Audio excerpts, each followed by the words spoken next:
maioria. E o Baladeva também veio com a gente, e o Baladeva é secretário do nosso instituto.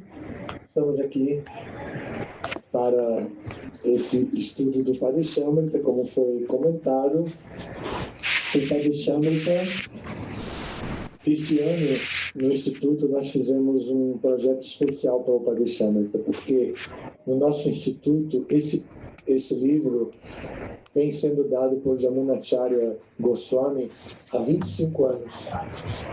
E esse ano, ele, um belo dia, disse: talvez eu não possa ir. Pois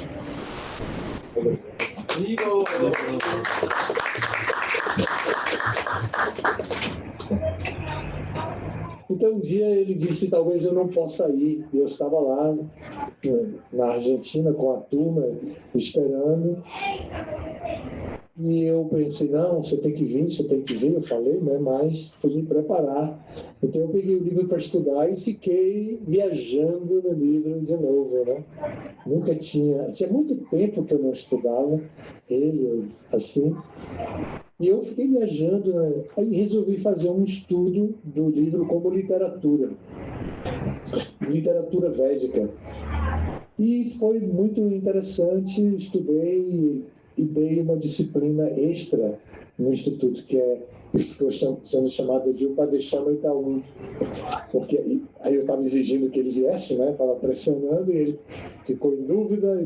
Se ele vier, ele dá o 2, quer dizer, o nível 2, eu dou o nível 1, que seria a apresentação do livro como literatura, como obra literária de Rupa Goswami, que é uma personalidade importantíssima na nossa tradição, e que é um dos livros escritos por ele, já escrito inclusive depois do Bhaktirasamrita Sindhu, que deu origem ao Néctar da Devoção, que é considerado tão importante ao ponto de Prabhupada ter comentado, traduzido, comentado e apresentado o Néctar da Devoção.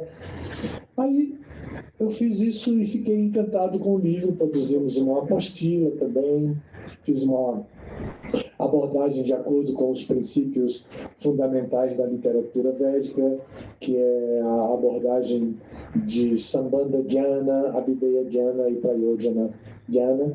E com isso, os meninos, a turma do Tomás, receberam o livro, o nível 1. Maharaj decidiu ir.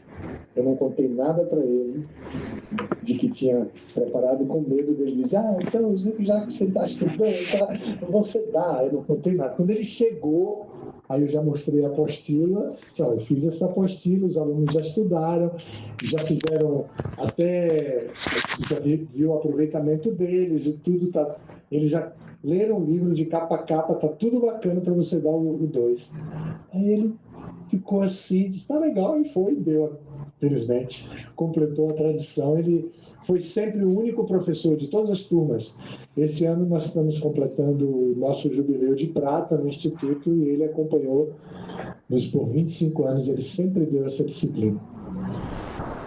Bom, então nós vamos ver o último verso que está faltando do Padeshamrita no estudo de vocês. Nós vamos ver esse último verso de acordo com esses princípios fundamentais da literatura védica. Então eu fiz já uma introdução a respeito do livro, conectando com a história da nossa relação com o livro. O mundo acadêmico Gaudiya Vaishnava tem 4 níveis acadêmicos. O primeiro é chamado Bhakti Shastri. No nível Bhakti Shastri, os estudantes desenvolvem um estudo sistemático de 4 livros. Um deles é o Padeshamrita. Os outros 3 são o Bhagavad Gita, Sri Ishopanishad e o Néctar da Devoção. O Néctar da Devoção é tradução e organizado por Prabhupada, porque Prabhupada pensava que talvez não tivesse tempo suficiente para traduzir o Bhaktirasamrita Sindhu de Rupa Goswami.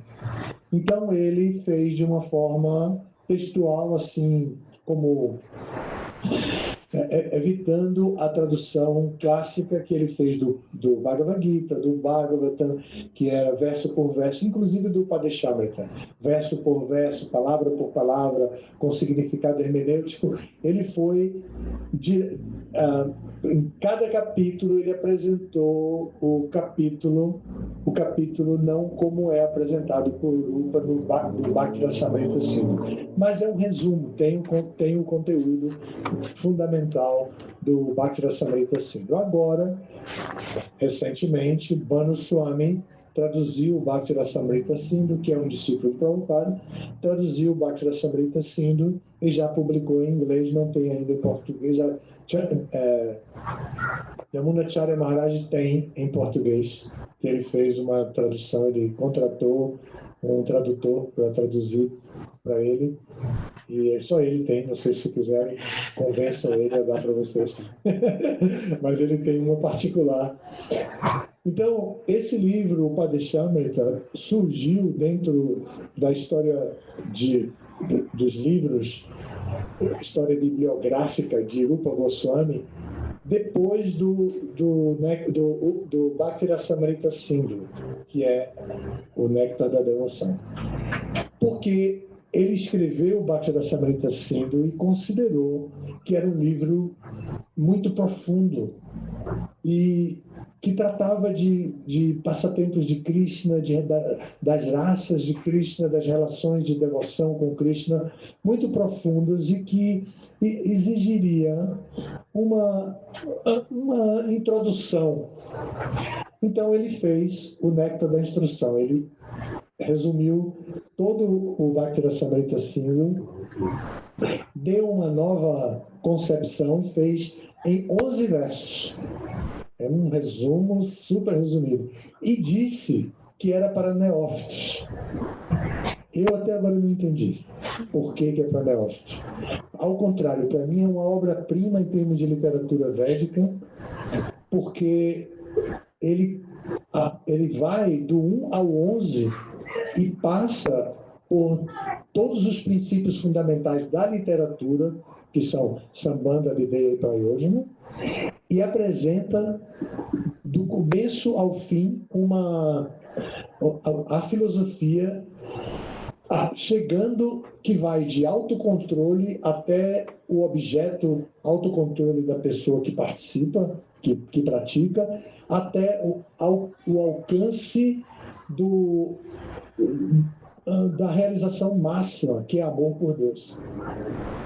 Então, e dizer que isso é para neófito envergonha um pouco a gente. Quando vai ler o livro e pensa, caramba, é difícil para mim, então eu estou abaixo do neófito, abaixo da pessoa tão inexperiente, de acordo com o Rupa Goswami. E se Rupa Goswami estivesse aqui presente, seria tão bom escutar uma aula dele.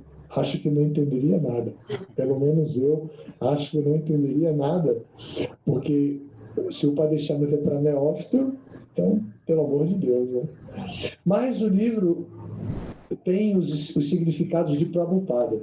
Prabhupada fez tradução dele, palavra por palavra, a tradução composta do verso, e depois ele faz o comentário. Só que Bhaktisiddhanta também traduziu e comentou o Padeshamrita, com um comentário que é muito famoso entre os eruditos Gaudiya Vaishnavas, que chama Comentário Anuvriti.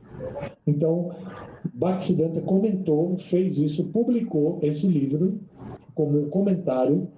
E Prabhupada o que é que faz? Prabhupada analisa o livro, faz um ajuste para a compreensão atual, mas ele, assim, utiliza toda a base de explicações do significado Anuvriti de Bhaktisiddhanta Saraswati, ao ponto de, nos primeiros versos, ele praticamente reproduzir o comentário Anuvriti, depois de já ter explicado tudo do Anuvriti. Vocês vão ver isso classicamente no primeiro significado ao primeiro verso, que é o famoso verso Vachovegam Manasa Krodhavegam. Esse é o verso que nos leva a essa compreensão. Agora, Como eu fiz essa análise de acordo com os princípios fundamentais da literatura, que são Sambandha, Abhideya e Prayojana, então, Rupa Goswami parte do princípio de que falar que a pessoa é alma espiritual, da identidade da pessoa, que é Sambandha Jnana, falar da responsabilidade que o indivíduo tem com o mundo espiritual, para ele era muito iniciante. Então, o que ele faz? Ele parte do princípio de que quem pegou o néctar da instrução para ler está preparado para escutar sobre o objetivo da vida humana, que é a autorrealização espiritual. Então, ele não faz versos específicos para Sambandha Jnana, para dizer, então, vocês vão compreender que no Bhagavad Gita, de acordo com Krishna, na sua explicação sobre Sankhya, quando ele analisa a matéria e o espírito, ele analisa a alma espiritual como parte integrante de Deus e que o mundo material é produção material da natureza prakriti, se transforma e desaparece, muda e morre até, mas a alma espiritual não morre. Então, ele não diz isso. Eu quero fazer um parênteses agora para voltar a minha experiência com o Padre Shamita neste ano do Jubileu de Prata do Instituto, porque num dado momento eu estava tão entusiasmado com isso que eu liguei para a BBT latino-americana e perguntei se eu podia reescrever o Padre Shamita, incluindo os significados de Prabhupada, numa linguagem juvenil. Porque se era para neófito, eu não podia dizer que era para mais neófito ainda. Eu não quis dizer isso, disse para jovens, para os jovens de hoje. E como eu trabalho com jovens há muitos anos, então eles ficaram interessados, reuniram o conselho editorial e concluíram que sim, que eu podia fazer isso. E eu comecei a escrever, só que como falta versos específicos sobre Sambandha, eu fiz uma ficção que leva um indivíduo, uma pessoa, a buscar pelo conhecimento. Tem a história de um rapaz que se chama Tom, porque vai ser traduzido para inglês e espanhol. Então, Tom é um nome que transita bem nesses idiomas. Então, esse rapaz, Tom, pratica yoga no Ocidente. O livro não identifica o local nem nada. Ele pratica no Ocidente esse livro, ele pratica yoga, vai à Índia fazer uma viagem de peregrinação, vai para os Himalaias, Rishikesh, e lá ele encontra uma pessoa, e ele está sempre insatisfeito, ele encontra uma pessoa que manda ele para Vrindavana. Disse, o que você quer é Bhakti, aqui você não vai encontrar especificamente, mas o berço de Bhakti é Vrindavana, vai para Vrindavana. Mas ele estava numa excursão, então para ele se desligar e não perder a passagem, ele tinha que ir e voltar. Aí ele combinou com a líder, isso é ficção fundamentada numa história semi-real. Então aí ele vai a Vrindavana, e aí ele encontra Prabhupada no Radha Damodara, que é o lugar onde está o Samadhi de Rupa Goswami, e Prabhupada fala sobre o Rupa e sobre o Samadhi. De fato, falou o que Prabhupada falou, entra na conversa desse indivíduo que ninguém viu. Quem registrou a conversa do Prabhupada, gravou, escreveu e tudo, não viu esse indivíduo, mas ele está lá. Agora ele vai aparecer nesse livro que a BBT está autorizando para publicar, vai ser publicado pela BBT mesmo, e vai ser uma história na senda do yoga, alguma coisa assim. O título agora é esse, Na Senda do Yoga. E faz com que esse rapaz encontre Prabhupada. Depois ele se encontra com as pessoas da excursão no aeroporto na hora de viajar. Ele chega atrasado, faz o check-in como a última pessoa que faz o check-in na Índia, lá em Nova Delhi, e ele tinha um amigo que não foi com ele, né? o amigo foi para a Índia com ele, mas não foi para Vrindavana com ele. Ficou no yoga e esse amigo fica na maior ansiedade. Tem umas aventuras assim desse tipo humano mesmo, né? Da ansiedade humana.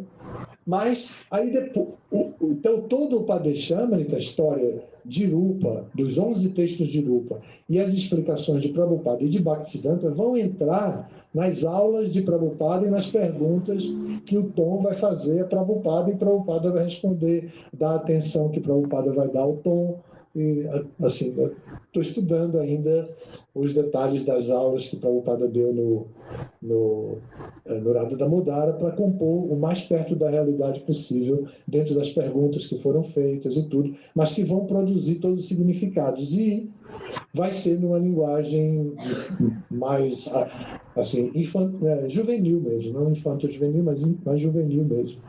E vai ser publicado provavelmente com esse nome, porque Prabhupada disse, quando publicou, o Néctar da Instrução foi produzido no ano 75, no ano da inauguração do templo de Krishna Balarama em Vrindavana. E até 74, Prabhupada ficava hospedado, quando ia a Vrindavana, no templo Radha Damodara. E esse Tom vai para lá e encontra Prabhupada. Na verdade, ele vai encontrar Prabhupada no templo em obra, no templo de Krishna Balarama, porque durante a construção os devotos davam todos os dias aulas, tinha Mangalarti, davam aula no meio da construção, no canteiro de obras. E Prabhupada também fazia isso. Então é aí que ele conhece Prabhupada e depois ele vai ouvir e fazer perguntas. E na hora de ir embora, ele vai pedir a Prabhupada a instrução, e Prabhupada vai dizer o que ele deve fazer, que é seguir o caminho de Bhakti, né?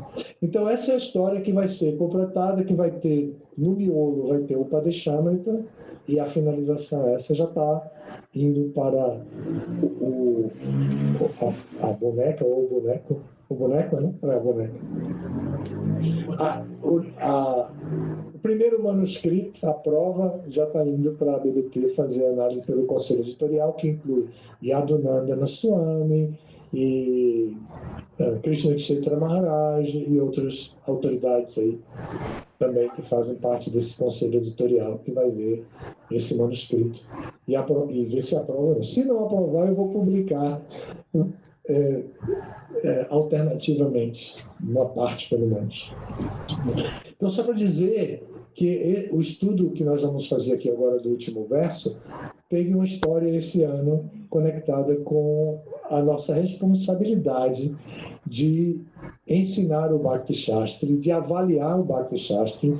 E no começo do nosso instituto, a coordenação internacional do Ministério de Educação tem um departamento específico para avaliações acadêmicas. E o nosso instituto tinha que fazer a prova que eles mandavam de lá.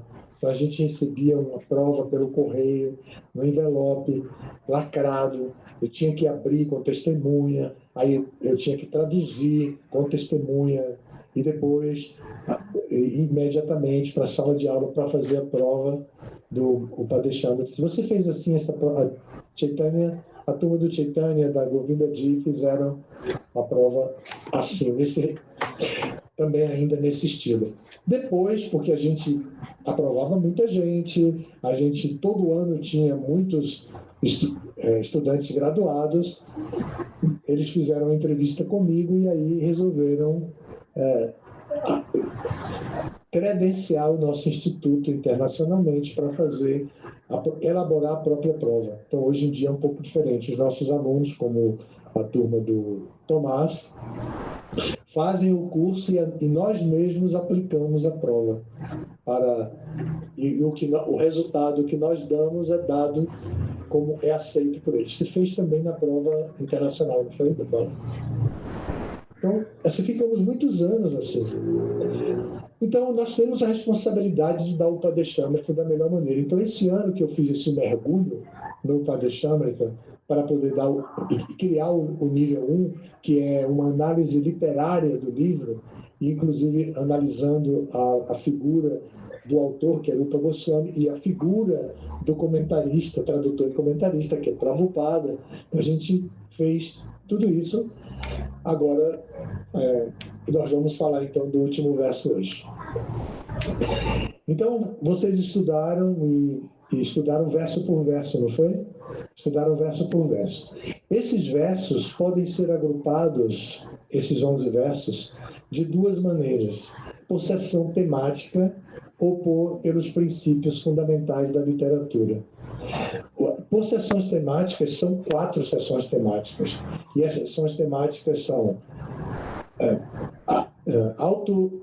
autocontrole, depois a importância da associação espiritual, depois serviço devocional e, por fim, o objeto de amor de Krishna, que é Radharani e o seu lago Radhakunda, que vocês já começaram a estudar. Então, são 4 sessões temáticas. Mas, em termos de Sambandha, Abhideya e Prayodhana, são 3 apenas. Bom, nas 4 sessões, a primeira vai de 1 a 3, a segunda vai 4 e 5 e 6, a terceira 7 e 8 e a quarta 9 e 10. E 11, 9, 10 e 11. De acordo com o Sambandha e a Abhideya e Prayodhana, Sambandha e Abhideya ocupam os 4 primeiros versos juntos, porque subentende-se que quem vai ler o Padeshamrita está preparado para produzir uma disciplina interna de controlar as exigências dos seus sentidos.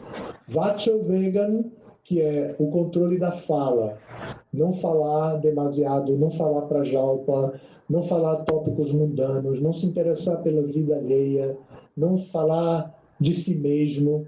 Isso é o controle da fala. Vachovegam, manasa vegam, o controle da mente. Então, também a mente é considerado o 6º sentido, ou sentido interno, e a pessoa deve controlar a mente através da disciplina. Manasa Krodha Vegam. Krodha é a ira. Aquilo que às vezes a gente faz, perde a cabeça e fala um monte de coisa que não quer falar e depois compreende que errou, aí vai lá e dá uma desculpa aí, eu estava nervosinho, por isso eu falei o que não devia falar, passei do limite, me desculpa aí, tá bom? Quando são devotos aí, aceite minhas reverências, aí baixo, põe a cabeça no chão, os dois, tá? Depois dá um abraço. Isso é muito comum no ser humano, porque é a disciplina de controlar a ira, porque às vezes a gente perde o controle. Assim. Então, recomenda, Rupa Goswami vai recomendar Krodha Vegam, é o controle da ira. Vacha Vegam, Manasa Krodha Vegam, Jihva Vegam. Jihva é a língua, controle da língua, mas agora não como fala, a língua como o órgão do paladar, que faz a gente ficar com água na boca quando a gente vê um pudim, quando a gente vê o cheirinho da pizza saindo da cozinha, e a gente fica de água na boca, né? Então, isso é Jihva Vegam, controlar a língua. E como os devotos controlam a língua? Os devotos controlam a língua, vocês já sabem disso, já estudaram, comendo comidas oferecidas a Krishna, comendo prasada. É muito simples. Faz a pizza mais deliciosa, põe o manjericão no final, quando o cheiro do manjericão começa a sair, oferece rapidamente, antes de chegar no nariz dos outros. Né? Então, oferecendo a Krishna, está tudo bem. Oferecendo a Krishna alimentos sem violência, sem carne, sem peixe, sem ovo, já é suficiente para a gente praticar a disciplina de controle da língua. Depois tem outros aprimoramentos, tem gente que faz jejuns, tem gente que aí deixa de comer certos alimentos que trazem uma sensação de paixão ou de tamaguna, que é o modo da ignorância, que dá preguiça ou que dá paixão e tal. Aí a pessoa é outra história, de igual a Vega. Udara, pasta vegan. Udara é o estômago.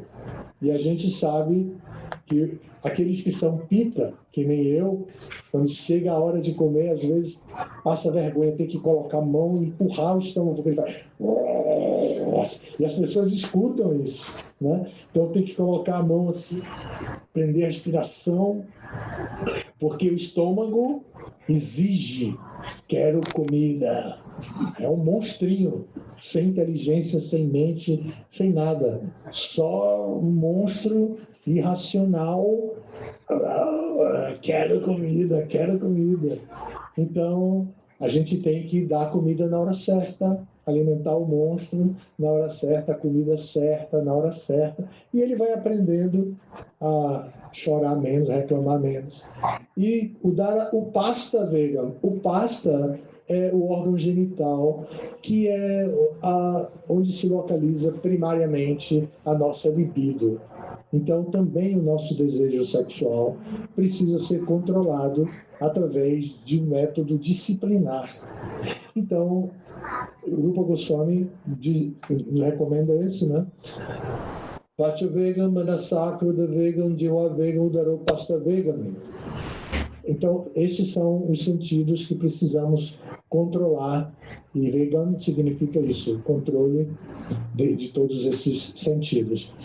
Então, aí está embutido Sambandha, porque um indivíduo que começa a ler esse livro tem que estar disposto a entender, não, eu sou alma espiritual e preciso me posicionar diante da vida para o meu processo de autorrealização e autoconhecimento. Eu tenho que conhecer e ver como os meus sentidos, se ficam indisciplinados, vão me levar para qualquer bobagem. E depois eu vou ter que ficar pedindo desculpa ou pagando multas ou sendo preso por causa do descontrole dos meus sentidos. Então, é isso. O segundo verso e o terceiro são também o primeiro, o segundo, o terceiro e o quarto são Sambandha com Abhideya, que considerando que você quer disciplina, considerando que você quer se localizar bem na sua vida espiritual, então pratique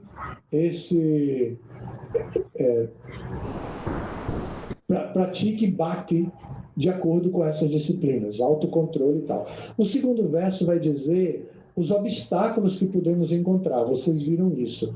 O terceiro verso vai dizer as coisas favoráveis que podem nos ajudar. O Rupa Goswami é bem equilibrado, ele não faz uma coisa pesada assim, começa a falar do controle, de tudo isso que a gente falou, e agora vai também falar dos obstáculos difíceis, e depois ele fala então das coisas que favorecem, né?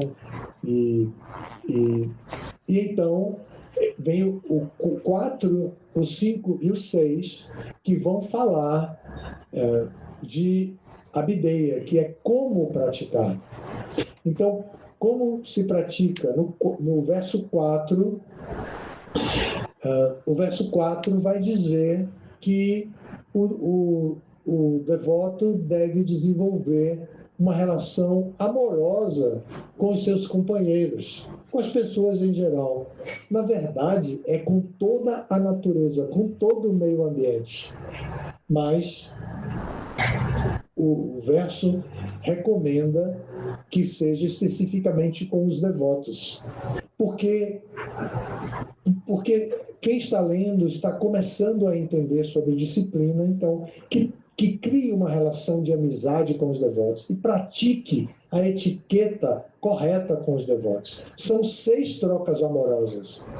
Dar e receber presentes, revelar a mente e ouvir a revelação da mente confidencialmente, desenvolver relações confidenciais com os devotos, desenvolver amor e confiança com os devotos e dar praçada e receber praçada. São 3 conjuntos de 2 atividades, dar e receber. Então, dar praçada e receber praçada. Aqui, quando você convida assim todo mundo, alguns trazem praçada? Sim.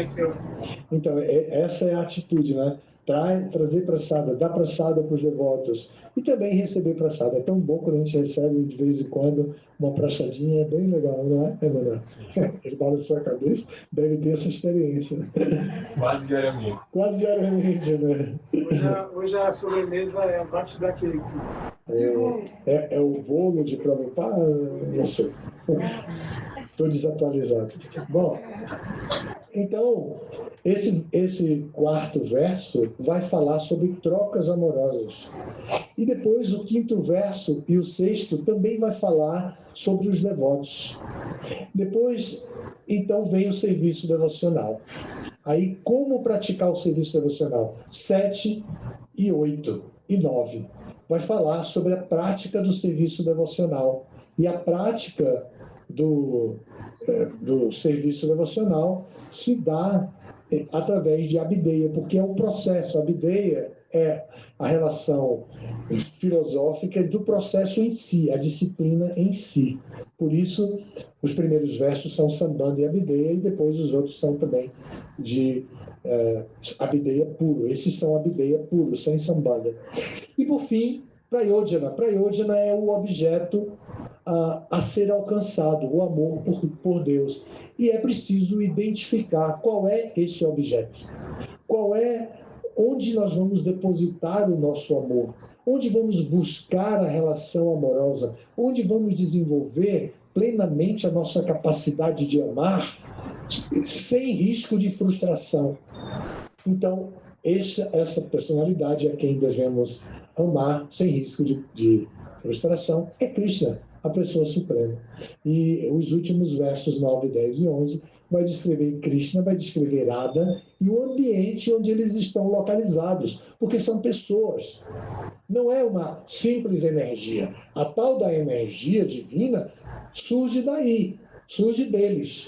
Mas eles são pessoas, então eles estão localizados em algum lugar, eles têm uma morada, eles têm lugar de preferência. Eles fazem jardins com lagos, e criam canteiros especiais, eles criam essa ambientação considerando o meio ambiente. E porque eles são pessoas, e pessoas atuam assim, criam relações interpessoais. Então, 9 e 10 vocês já viram, chega o verso número 11. E agora eu vou ler o verso número 11 para dar uma explicada especificamente e encerrar a nossa explicação. O verso 11 tem um significado muito pequeno, e eu vou ler, mas ele tem um texto profundo e grande. Um texto que estimula também a nossa inteligência, porque ele é conclusivo. Vamos ver o que diz aqui. Dos muitos objetos de deleite favorito e de todas as adoráveis donzelas de Vrajabhumi, Srimati Radharani é indubitavelmente o mais poderoso objeto amado de Krishna. Não se impressionem com o uso da palavra objeto, sendo ela uma pessoa. É só uma questão do ponto filosófico aqui, porque embora se deva definir o objeto de amor, esse objeto de amor é uma pessoa, mas está se estudando a partir do ponto de vista de identificar o objeto de amor, que em sânscrito tem o nome de sadhya. Sadhya, como sadhana, que é o processo para desenvolver, para descobrir sadhya, para chegar em sadhya, o nosso objetivo. E para nós, que quando vocês fazem um retiro, que dormem na fazenda ou em Campina Grande, onde seja que participa do programa da manhã, no programa da manhã, em um dado momento, vocês vão ouvir. Vamos repetir agora as ofensas, agora vamos oferecer reverências a todos os devotos. E aí se diz, quando fala das ofensas, se diz, então deve-se evitar essas ofensas para rapidamente alcançar o sucesso desejado, que é Krishna Prema Bhakti, amor puro por Krishna. Krishna Prema Bhakti, amor puro por Krishna. Esse é o nosso sadhya. Então, que está identificado aqui. Então, a personalidade que revela o nosso sadhya, que proporciona amor para nós, é Radha. Radharani, nome completo é Radha, a gente chama pelo apelido. Radharani. Então, ela é que nos dá este Krishna Prema, o amor por Krishna. Então, agora está se falando sobre ela aqui. Então, vai dizer, Srimati Radharani é, indubitavelmente, o mais precioso objeto amado de Krishna. E, sob todos os aspectos, seu Kunda divino, que é o lago, é descrito por grandes sábios como semelhantemente querido para ele. Sem dúvida, mesmo para grandes devotos, é muito raro alcançar o Radha Kunda. Portanto, é ainda mais difícil que devotos comuns o alcancem. Se alguém se banha uma só vez nessas águas santas, seu amor puro por Krishna desperta plenamente. Você já se banhou no Radha Kunda? Quem mais? Ele viveu lá, né? Nasceu lá e teve essa oportunidade. Baladeva também, né? Dava ali também? A Prema já foi? Já foi também a Índia. Quem mais foi à Índia daqui?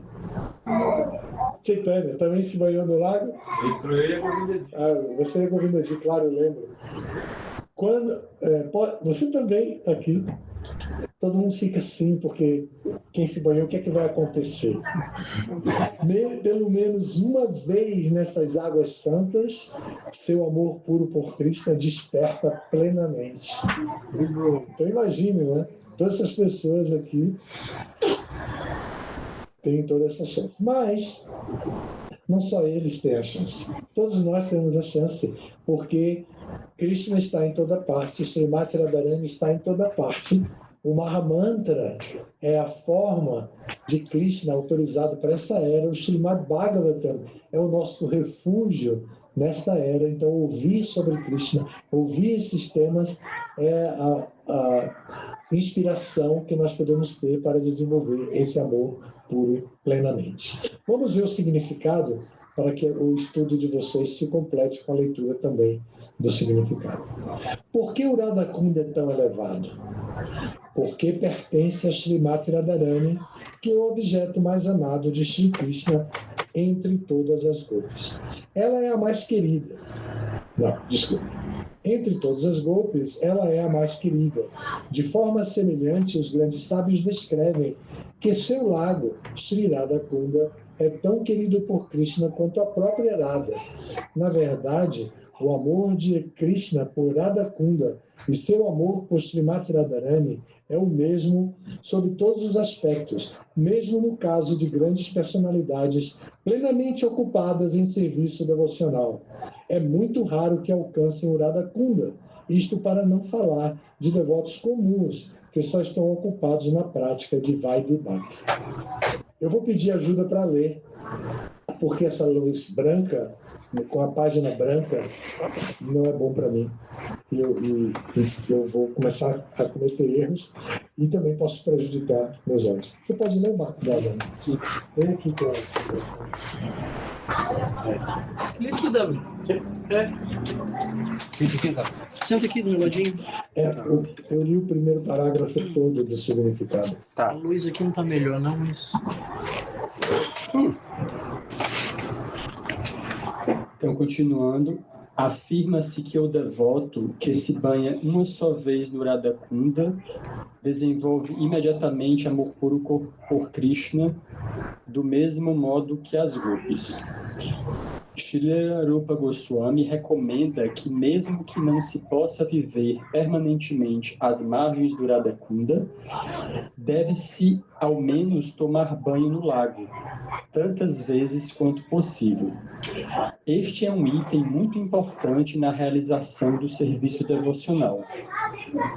Srila Bhaktivinoda Thakura escreve a este respeito que o Sri Radha Kunda é o lugar mais seleto para as pessoas interessadas em aprimorar seu serviço devocional, seguindo o exemplo das amigas Sakis e servas íntimas Manjaris de Shrimati Radharani. As entidades vivas que estão ávidas por regressar ao lar, ao reino transcendental de Deus, Goloka Vrindavana, por meio da consecução de seus corpos espirituais, Siddhadeha, devem viver no Radha Kunda, refugiar-se nas servas íntimas de Sri Radha e, sob a orientação delas, dedicar-se constantemente a servi-la. Para aqueles que estão ocupados em serviço devocional, sob a proteção de Sri Chaitanya Mahaprabhu, este é o método mais elevado. A este respeito, Srila Bhaktisiddhanta Sarasvati Thakura escreve que mesmo grandes sábios e devotos, como Narada e Sanaka, não têm a oportunidade de vir tomar seus banhos no Radha Kunda. Isto para não falar de devotos comuns. Se por grande fortuna alguém tem a chance de vir ao Radha Kunda e banhar-se ali pelo menos uma vez, ele pode desenvolver seu amor transcendental por Krishna, exatamente como as gopis fizeram. Recomenda-se também que se viva às margens do Radha Kunda, absorto no serviço amoroso ao Senhor. Banhar-se ali regularmente e abandonar todas as concepções materiais, abrigando-se em Sri Radha e nas gopis que a auxiliam. Se alguém se ocupar assim constantemente durante a sua vida, após abandonar o corpo, regressará ao Supremo para servir a Sri Radha da mesma maneira na qual meditou durante sua vida, enquanto esteve às margens do Radha Kunda. Concluindo, viver às margens do Radha Kunda e banhar-se ali diariamente constituem a perfeição máxima do serviço devocional. É uma posição difícil de ser alcançada mesmo para grandes sábios e devotos como Narada. Portanto, a glória do Sri Radha Kunda não tem limite.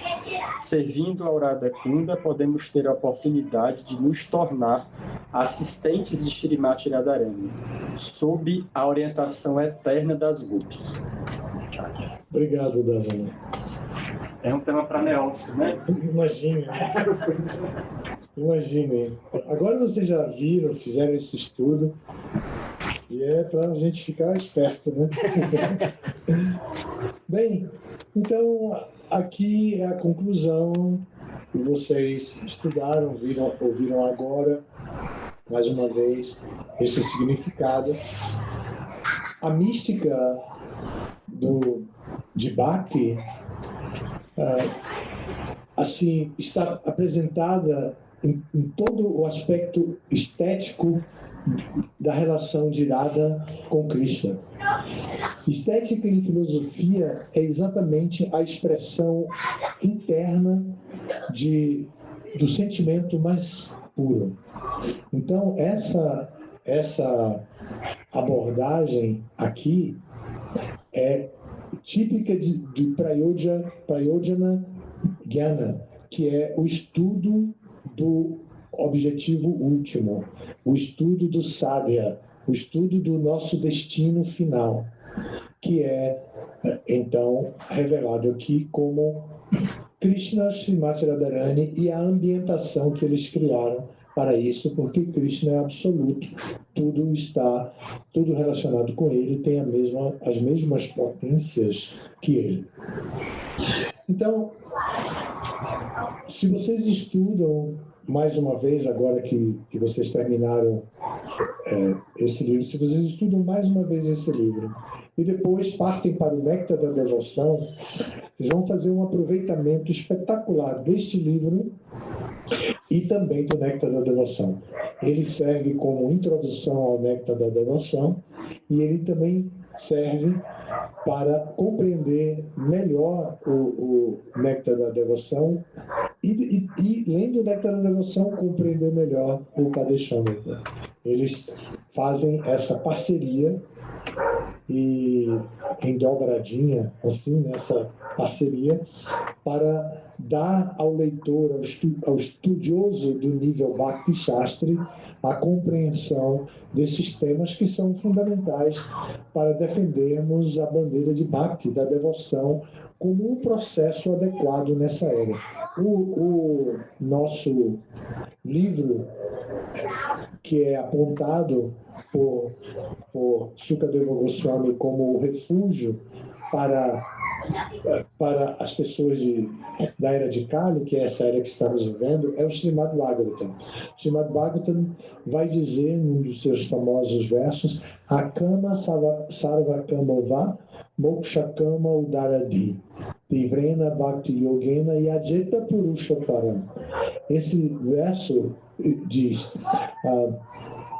Akama significa se você está livre de qualquer tipo de desejo. E depois o verso vai dizer Sarva Kamova. Mas também, vá significa isso, mas também se você tiver todo tipo de desejo. Akama Sarva Kamova Moksha Kama. Inclusive se você tem desejos salvacionistas, quer se salvar, se você quer a liberação, moksha kama, o Daradi, se você tiver a mínima inteligência, então você vai poder se ocupar em Bhakti Yoga e adorar a pessoa suprema. Então, Bhakti Yoga é recomendado pelo Bhagavata para qualquer pessoa, em qualquer situação.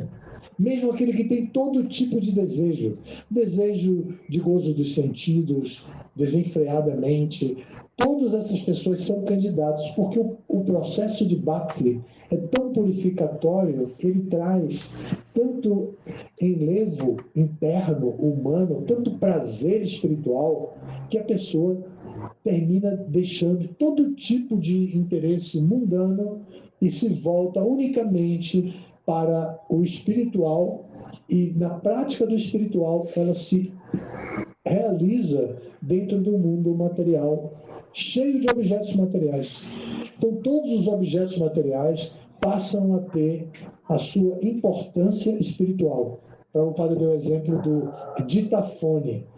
Na época era o gravador que acompanhava, era alta tecnologia da época, que acompanhava a gravação que ele fazia, mesmo que tivesse interrupções. Se ele parasse de falar, o gravador diminuía a velocidade. E era próprio para isso, para captar o som falado de forma direta, um pouquinho diferente da época do gravador. O microfone era bem ajustado, então o Prabhupada colocava o ditafone e ia lendo todos esses significados que o Prabhupada deu, ele fez falado, ele não fez escrito todos, né? Alguns ele fez escrito, mas do Bhagavad Gita, do Bhagavatam, mas praticamente todos os outros livros foram feitos com ditafone. Então, tudo isso pode ser usado. Mesmo o azeite de dendê da Bahia pode ser usado para fazer muqueca. E mesmo vocês importam azeite de dendê para fazer muqueca aqui, né? E todas as coisas, o metal, o inox, o metal, a lente, depois a gente pensa aqui, derramei um pouquinho, a lente dos nossos óculos, vidro, armação de titânio, de plástico, seja lá do que for, tudo é usado para embate. Bhakti tem esse poder de legitimar o uso de qualquer coisa dentro do mundo material. Prabhupada dava o exemplo, na época, do modelo de avião Jumbo, porque o Jumbo era o jato mais desenvolvido da época. E Prabhupada dizia, então o Jumbo, que é o avião mais moderno da época, pode ser usado para transportar os devotos, para visitar Vrindavana, para ir se banhar no Radha-kunda. Então, esses eram os exemplos dados por Prabhupada na época. E nós sabemos disso, né? Casa, carro, todo tipo de opulência, dinheiro, tudo usado para a propagação da consciência de Krishna, para a propagação de Bhakti, usado para Bhakti. juntar dinheiro para ir à Índia e visitar os Damas Sagrados. Mesmo no Brasil, eu fui agora ao Kirtan Fest, você estava lá, né? Não, dessa edição não. Não, essa não. Que pena. Eu fui ao Kirtan Fest agora, assim, a sala do templo de Nova Gokula cabe cerca de 700 pessoas sentadas. E como eu participei da construção do templo, eu conheço estrategicamente, assim, então eu estava sentado na quina, assim, numa das esquinas numa cadeira como essa, nessa mesma posição assim, e tinha como 700 pessoas sentadas, assim. Pelo menos mais de 500 tinha naquele momento. E eu fiquei impressionado, muito jovens ali, para assistir a aula do Bhagavatam. Então, eu lembro quando eu escolhi o revestimento da sala do templo, ninguém sabia como ia fazer o revestimento, que tipo de coisa. Isso ele dizia, mas eu não quero que seja taco comum, não sei o quê. Aí o outro dizia outra coisa e tal. Mármore, não, é muito frio no inverno. Eu estava em Taubaté, a cidade vizinha, e vi numa loja o parquet, que é o que tem lá hoje. Então eu voltei e disse, Ishvara, vai lá ver a loja tal, tem um parquet ideal, se colocar, vai dar um charme, a elegância necessária para o salão do templo. Ele foi e comprou. Então, tudo isso serve para servir a Krishna. Nós só precisamos estar ajustados ao meio ambiente e ter discernimento e liberdade para usar o nosso livre-arbítrio, para usar a nossa criatividade para ocupar tudo em serviço devocional. Mas visando alcançar o objetivo, o sadhya, o último objetivo, que é Krishna Prema Bhakti. Ok? Para alguns, o objetivo, Krishna Prema é um restaurante que serve uma praçada deliciosa em Campina Grande. Às vezes é um objetivo fácil de alcançar e é só uma amostra do que é bom. Mas o nosso objetivo é esse, é Krishna Prema Bhakti, é Srimati Radharani quem nos dá, e ela está sendo descrita nesses últimos versos 9, 10 e 11, e esse verso 11 fecha o tema muito bem com o Rupa Goswami. Se tiverem alguma pergunta? Maharaj, a gente viu ali no verso, é dito que o Radhakunda ele é um lugar muito raro e muito difícil de ser alcançado, mesmo para grandes almas. E o que dizer das pessoas comuns, né? Bom, eu me considero uma pessoa comum. Mas, ao mesmo tempo, a gente vê que ele é muito facilmente acessível. Qualquer pessoa que possa comprar uma passagem, né, pode ir a Vrindavan e se banhar no Radhakunda, né? Então, se o senhor pudesse... Porque parece contraditório. Mas mesmo para as grandes almas é difícil. Por um lado, a gente entende, mas, por outro lado, a gente sente que qualquer pessoa pode comprar uma passagem, ir para a Índia e tomar banho no Radhakunda. Então... A dificuldade é alguém decidir gastar seu dinheiro para ir tomar banho no lago lá na Índia. Assim, eu ia à Índia mesmo. Agora, existem 4 tipos, de acordo com Krishna, de pessoas que se aproximam de Krishna. Um deles é o curioso. E se uma pessoa, pelo menos por curiosidade, por uma atração que não tem justificativa, mas diz, não, eu quero ir, eu vou lá, eu vou tomar banho nesse... Mesmo essa pessoa, ela está sendo beneficiada pela grande divulgação que o devoto puro de Krishna fez do Radhakunda. Este livro, o Padeshamrita, foi distribuído nas ruas de todos os países do mundo, inclusive do Brasil, com sânscrito, com tudo. Esse livro, um clássico da literatura Gaudiya Vaishnava, foi distribuído nos ônibus, assim. Pessoal, esse livro fala de yoga, fala de autocontrole, fala do controle da mente, por favor, levem para ajudar o nosso movimento. E as pessoas compraram. Várias pessoas compraram e se tornaram devotos por esse livro. Agora, por que esse livro não tem a característica para ser distribuído para as pessoas comuns da rua. Não tem, ele é um livro clássico. Qualquer pessoa que olha se cansa logo de ver tantas palavras em outro idioma e depois uma linguagem difícil, a mesma explicação, uma linguagem difícil, tanto que eu estou querendo, como eu disse, comentar para uma linguagem jovial atualmente.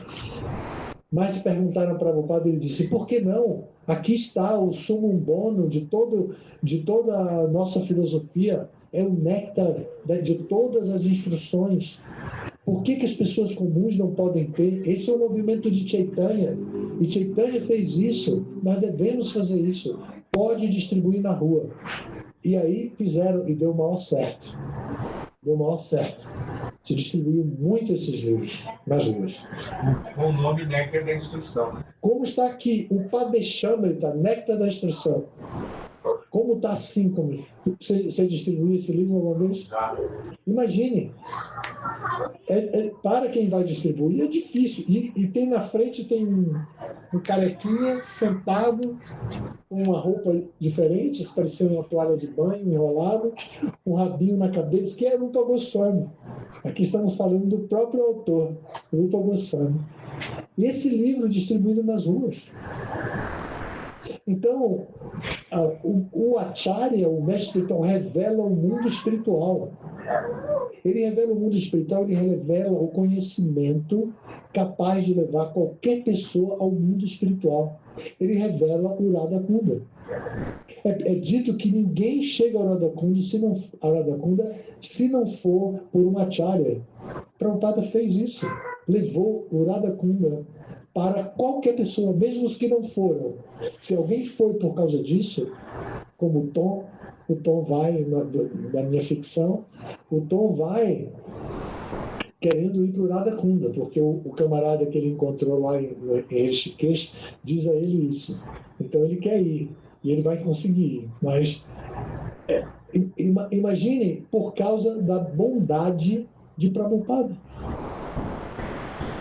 Então, essas pessoas que chegam ao Radha Kunda não são pessoas comuns também. Elas, em algum momento, desenvolveram uma mínima atração para chegar ali. Essa mínima atração não é comum. Bilhões de pessoas no planeta, quantas foram ao Radha Kunda? Né? É por aí a explicação. É que, apesar de ser tão raro, algumas pessoas são beneficiadas pela graça do mestre espiritual, pela graça do Acharya, pela graça do devoto puro de Krishna. Tá bem? Obrigado, Maharaj. E tem um ponto que eu ia fazer uma pergunta assim, para comentar, que talvez tenha a ver com isso que o Prabhu perguntou. Porque nessa parte que eu li, do final do capítulo, do verso 11, ele diz assim, essas promessas especiais, né, de você poder se espelhar nas manjares e tudo mais, enfim. Mas passa desapercebido. No último parágrafo, diz assim, e você pode...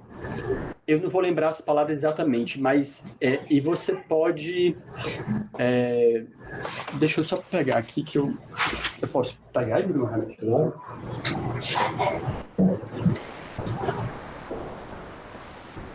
Diz aqui... Se alguém se ocupar assim, constantemente, durante a sua vida, após abandonar o corpo, regressará ao Supremo para servir a Shri Radha, da mesma maneira na qual meditou durante sua vida, enquanto esteve às margens do Radha Kunda. Então, assim, ele coloca aí que você vai conseguir, mas você meditou nisso ao longo da sua vida.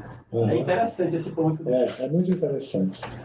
E isso é corroborado por Krishna no Bhagavad Gita, quando diz que a consciência com a qual a pessoa abandona o corpo é a tal que vai definir o seu destino após a morte, né?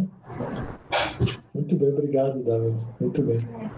Sim. Nessa vertente também, eu gostaria de ouvir um pouquinho mais, porque quando a gente chega no momento, pelo menos assim comigo, né, é que o conhecimento de Radharani é um ensinamento último, ou pelo menos avançado.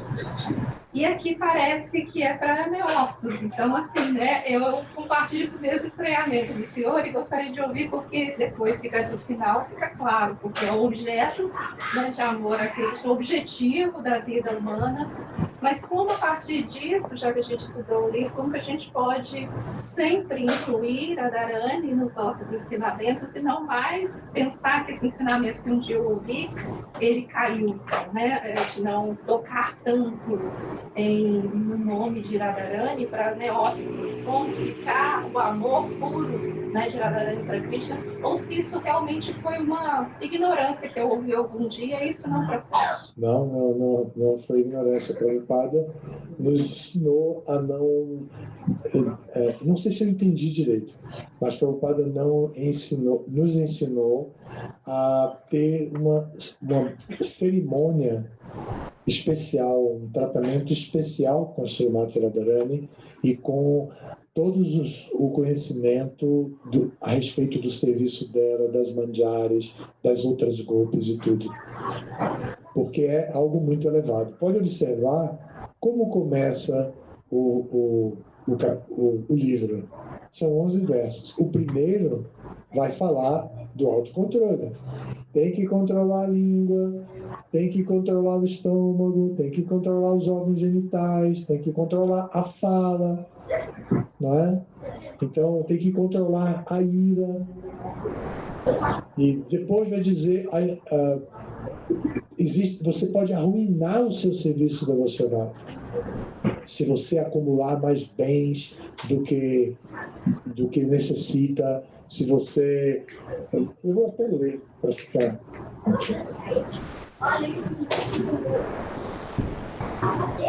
na ordem certinha aqui. Tem seu serviço devocional destruído aquele que se envolve demais nas 6 seguintes atividades: comer mais do que o necessário ou arrecadar mais fundos do que o essencial. Esforçar-se em demasia por conseguir coisas mundanas que sejam muito difíceis de obter. 3. Conversar desnecessariamente a respeito de assuntos mundanos. 4. Praticar as regras e regulações das escrituras só por segui-las e não pelo avanço espiritual, ou rejeitar as regras e regulações das escrituras e trabalhar independente ou caprichosamente. 5. Associar-se com pessoas de mentalidade mundana, que não estão interessados em consciência de Krishna. E 6. Estar ávido por realizações mundanas. São etapas, a gente tem que controlar os sentidos, depois tem que ficar atento para não criar esse tipo de coisa, porque nos obstáculos, não é que a gente vai simplesmente rejeitar tudo, a gente pode inventar um processo caprichosamente. Radharani é minha amiguinha, eu sou amigo de Radharani, e começa com uma mentalidade simplista que não combina com Radharani. Rani significa rainha. Então ela é uma rainha. E para entrar em contato com ela, é preciso... Não é tão fácil quanto entrar em contato com Krishna. Para entrar em contato com ela, é preciso ser escolhido por ela. E para ser escolhido por ela, é preciso se aproximar de Krishna. Então ela vai ver aqueles que se aproximam de Krishna e vai dar facilidades para o serviço devocional. Nossa atitude é de nos aproximarmos de Krishna.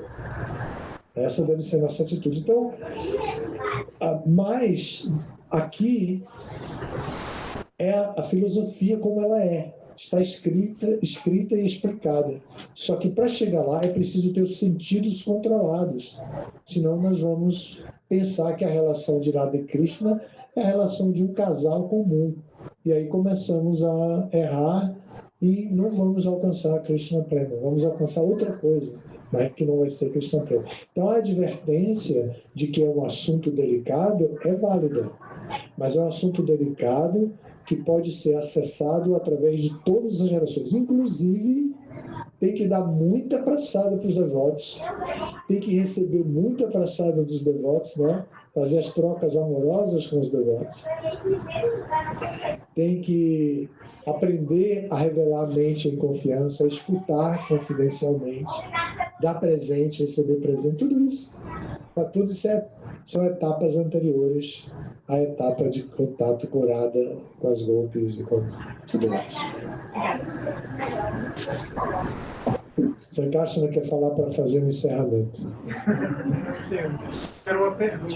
A pergunta é geográfica mesmo. Bom, peraí. Então, vamos que seja a última pergunta, então, tá? Porque senão a gente vai prolongar muito e eu sei que todo mundo tem compromisso. Então, o Mahamanta, por exemplo, ele é uma oração, não é? Sim. E eu queria que você explicasse um pouco para nós sobre a importância de orar e o que seria, na sua concepção, uma boa oração. Primeiro, eu não posso me limitar à minha concepção, porque a minha concepção é muito influenciada pela vida material que eu tive, pela tradição religiosa que eu venho. Por exemplo, quando eu tinha 14 anos, eu ganhei um livro que dizia Poemas para Rezar. E o livro, quando eu terminei de ler, foi uma tia que me deu, quando eu terminei de ler, eu perguntei por que todos os poemas fazem algum pedido para Deus. Foi uma inspiração que eu tive naquele momento, eu perguntei. O nome é Michel Quast, em francês, o autor do livro. Poemas para Rezar, acho que ainda está válido por aí. E tem orações muito bonitas, mas eu fui perguntar por que tenho que ler. Aí ela disse, porque Deus é o Pai, que nos dá tudo. Me explicou tudo e eu me convenci mesmo. Então, a minha concepção, para vocês, não seria tão importante, mas eu tenho o dever de responder de acordo com a tradição que eu venho, que eu creio, que eu estou satisfeitíssimo e que eu represento, com a opinião de Prabhupada. Pode repetir sua pergunta? A importância da oração e agora tirando a sua concepção, mas assim, qual seria o que, por exemplo, Prabhupada poderia considerar uma boa oração? Então, uma boa oração é chamada de Uttama Shloka. Uttama Shloka são as orações tradicionais, como esses poemas para rezar, são as orações tradicionais que descrevem, que fazem louvores às qualidades divinas. Krishna tem 64 qualidades, de acordo com o Chaitanya Charitamrita, no capítulo Meta da Vida, do Madhya Lila. Krishna tem 64 qualidades principais, Radharani 25 principais. E todas essas qualidades de Krishna inspiram aos poetas, aos kavis, aos poetas, inspiram a cada um de nós orar em louvor a Krishna, louvar a Krishna. Então a oração mais perfeita, chamada Uttama Shloka, não faz nenhum pedido, somente me aceite como seu servo. O pedido é esse, não me rejeite, me aceite como seu servo. Mas não pede absolutamente nada a não ser serviço, como o Mahamantra Hare Krishna, que é ó Hara, ó Mãe Radharani, por favor, me ocupe no serviço a Krishna. Então, todos os Uttama Shlokas são louvores a Deus. Mas, se a pessoa tiver muito desejo, ela também pode se aproximar e pedir. É uma forma também de pedir a Deus, e ele vai dar, ele vai satisfazer. Às vezes, ele vai satisfazer todos os pedidos, mas saibam que em um dado momento na sua vida, Krishna disse, eu não sou bobo de satisfazer todos os desejos de meus devotos. E nós sabemos por que ele disse isso. Já pensou se ele satisfizesse todos os nossos desejos? Aqueles desejos mais recônditos que a gente não tem nem coragem de reconhecer que deseja ou de contar para alguém? A gente não conseguiria se estabilizar. E a estabilidade é um dos 9 processos do serviço. Em um dado momento, a gente precisa se estabilizar em serviço, não ficar expostos a gosto, não gosto, quero, não quero, e todas as dualidades da vida. A gente tem que se estabilizar. E se a gente tem todos os desejos satisfeitos, dificilmente a gente vai se estabilizar. Mas se alguns desejos a gente não satisfaz, a gente vai aprender resignação, a gente vai aprender que aquele desejo também não tinha tanta importância para mim, muito menos para a minha vida espiritual. A gente vai ficar forte mentalmente.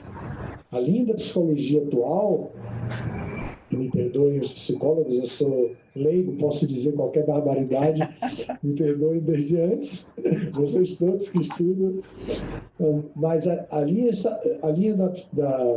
a psicologia está estudando, em termos de educação, psicologia da educação, está estudando a educação atual, que os filhos são super protegidos pelo sistema criado pelos pais, nem sempre pelos pais diretamente, e que eles ficam adultos, mas eles ficam meio frouxos para lutar pela vida, porque tem tudo com toda facilidade, todas as proteções de segurança, etc, e tudo mais, né? Eu sempre conto, com 11 anos de idade, acreditem se quiser, eu ia de ônibus até a livraria com as listas de material escolar de meus irmãos e minha. E comprava a minha lista de todos, com 11 anos. Depois pegava um táxi sozinho e ia, isso em Recife, estudávamos em Recife. Ia do centro da cidade até a Madalena, o bairro que eu morava, e com todas as sacolas de material escolar de meus irmãos. 11 e 12 anos, foram os 2 anos que eu passei estudando em Recife e fiz isso. Só para dizer, então, hoje a psicologia analisa que, devido à falta de segurança e à melhoria da qualidade de vida que as pessoas desenvolveram, então essas pessoas, os jovens hoje têm menos facilidade. E a psicologia analisa um pouco quando é que esses jovens vão ficar fortes para lutar pelos seus próprios interesses. Isso eu vi recentemente. Então, qualquer desejo que tenhamos, nós também podemos nos aproximar de Cristo. Porque qualquer criança pede qualquer bobagem para os seus pais. E Deus também é pai, ele também tem essa relação. Então podemos pedir, mas um dado momento, quando amadurecemos, não vamos pedir mais, vamos ter vergonha de pedir. Tá? Então, como o Bhagavatam diz, a cama sarva kama vá, o verso, sem nenhum desejo ou com muitos desejos, pratique Bhakti Yoga e adore a pessoa suprema. Mais importante é isso, adorar a pessoa suprema praticando Bhakti Yoga. Última pergunta e última resposta. Obrigado a todas as glórias do Srila Prabhupada. Srila Prabhupada.